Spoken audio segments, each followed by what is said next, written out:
vivum ex vivo. Artinya, teori biogenesis dilakukan pada percobaan beberapa peneliti. Yang pertama ada Francesco Redi, yaitu seorang dokter Italia yang melakukan percobaan untuk menunjukkan bahwa ulat tidak muncul dengan sendirinya pada daging yang membusuk pada percobaannya, melainkan berasal dari telur lalat.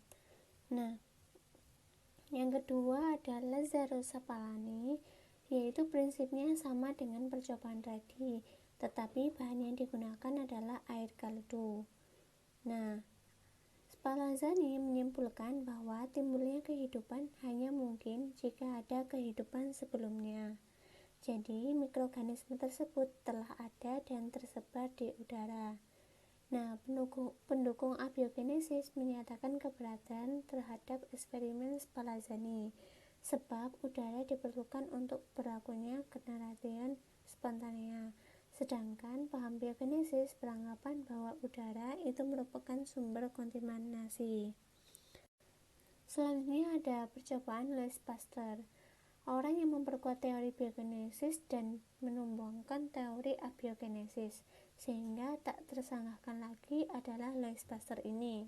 Seorang ahli biokimia berkebangsaan Prancis, Pasteur melakukan percobaan, yaitu penyempurnaan dari percobaan yang dilakukan Spallanzani. Pada percobaannya, Pasteur menggunakan air kaldu dan tabung berleher angsa. Yang pertama, air kaldu dimasukkan ke labu berleher angsa. Labu ini digunakan untuk tujuan menjaga adanya hubungan antar labu dengan udara luar.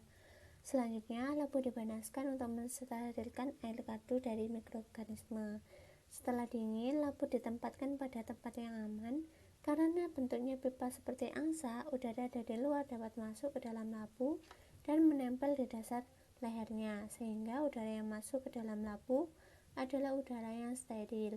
Jadi dalam percobaan ini masih ada daya hidup seperti yang dipersoalkan oleh penganut paham abiogenesis. Setelah dibiarkan beberapa hari, air kaldu tetap jernih dan tidak mengandung mikroorganisme. Kemudian ada labu yang berisi air kaldu jernih yang kemudian dipecahkan lehernya sehingga air kaldu bersentuhan dengan udara luar secara langsung. Dan setelah beberapa hari dibiarkan, air kaldu menjadi busuk dan mengandung mikroorganisme.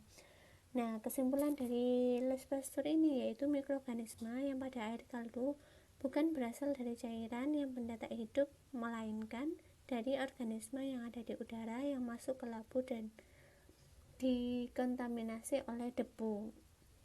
Jadi, berdasarkan hasil percobaan tersebut, tumbanglah teori abiogenesis dan muncul teori biogenesis, yaitu yang pertama A. Omne vivum ex ovo, omne vivum vivo, omne vivum ex vivo, yaitu yang terakhir omne vivum ex vivo merupakan makhluk hidup berasal dari makhluk hidup juga.